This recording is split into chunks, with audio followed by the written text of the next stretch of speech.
Hey, I hope you guys are doing good out there. My name is Darmin, and today we're going to be talking about something that's important in all of our lives, and that is first impressions.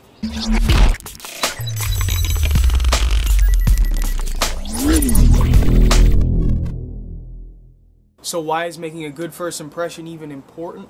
Well, the way that you present yourself can make or break your relationship with that person. So you could be meeting a pretty girl or guy for the first time, you could be going on a job interview, or even so, you could be meeting a potential business client who you need to make a good first impression on, otherwise they won't do business with you. Now you could be thinking, well, why would somebody base their entire perception of me on one interaction? It's too soon.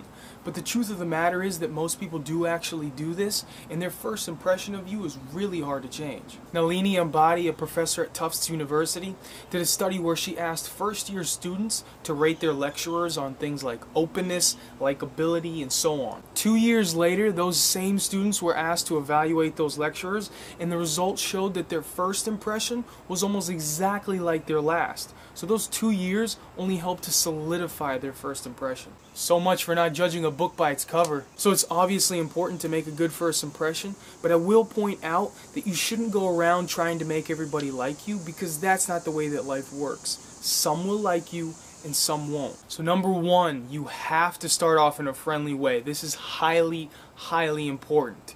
Hence why I said highly twice. If you go into it angry or upset, you're going to put the other person off, and they're not going to react to you as well as if you had gone into it with a good mindset. Now that's something very important, because whether you've noticed it or not, the things that you think highly affect the way that you perceive the world, and it highly affects the way that people see you. So if you go into a first interaction feeling a little down or feeling a little angry, then you're going to let off these emotions. And as we all know, emotions are very contagious, so the way that you feel is going to affect the other person. So if you go into it feeling a little negative, then the other person is going to feel that negativity and they won't be as open with you.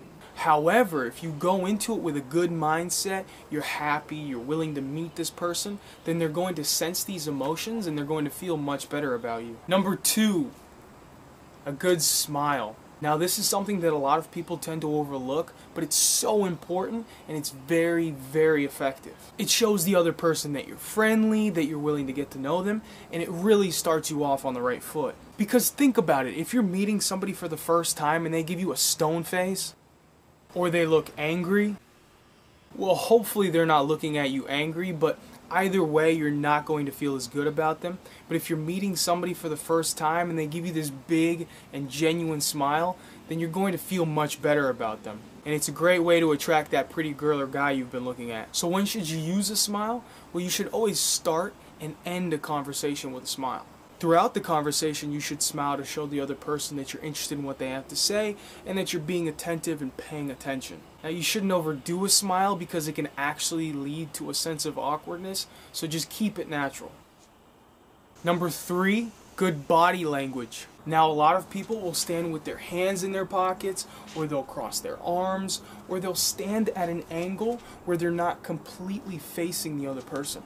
Well, all this tells them is that you're not as engaged in the conversation and you're not as open to meeting them. So you want to square up your shoulders and hips to face the other person. This not only tells them that you're paying attention, but it also tells them that you have a sense of confidence and calm within you. So for those of you out there like myself who have played basketball before, have you ever heard your coaches say to square up to the hoop when you're shooting? Well, the same thing here. You really want to square up to the other person and focus on them. Number four. This one seems really hard for a lot of people, and it's so important.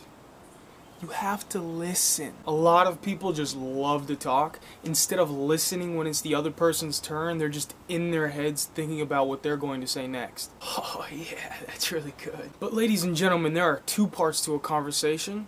You speak when it's your turn, and you listen when it's the other person's turn.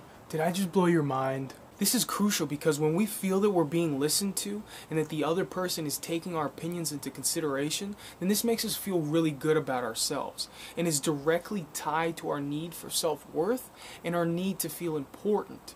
which is described in Abraham Maslow's hierarchy of needs. So the more you listen to somebody, the better they're going to feel about themselves. Because I know we've all been in those situations before where we're meeting somebody for the first time and they're kind of just looking around, or they're nodding their heads like, yeah, or even worse, they're looking at their phones.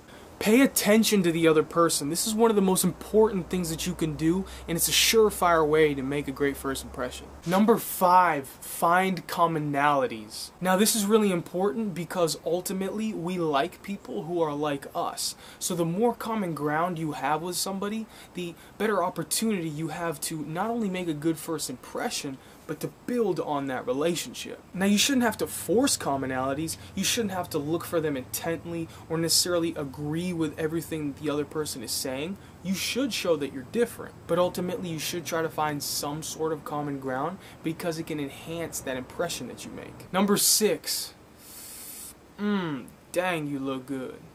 You want to compliment the other person. Now, I wouldn't advise being sexual about it, even if it's someone you're actually interested in, because this can do more harm than good. Unless, of course, you think they're into that sort of thing. But you should compliment them on something neutral, like an article of clothing. So you could say, hey, I really like your watch, or that's a really nice tie. Something along those lines that just makes them feel a little better about themselves. Because at the end of the day, we all like compliments. We all like to know that we look good and that we're being appreciated by the other person. And last, but certainly not least, be genuinely interested in the other person. So why is this so important? Well, like I mentioned earlier, emotions are contagious. So if you go into it uninterested, then the other person is going to sense this. Not to mention that people are great bullshit readers. So if you go into it acting like you're interested, even though you're not, there's a big chance that the other person is going to notice this and your likability is going to plummet. Be interested in people because you can learn something from everybody. And that's the whole point of life. That's the whole point of being a human being. We're social creatures. We like to get to know one another. We like to know that other people like us. And we like to make strong connections. So if you really want to make a great first impression, you have to genuinely be interested in the other person. Show them that you care. Show them that you really want to get to know them. If you guys enjoyed this video, please make sure to click the like button and subscribe. I'll be coming out with new videos every week. I look forward to reading the comments, and as it is my goal, I really hope that these videos can help at least some of you out there. Thanks.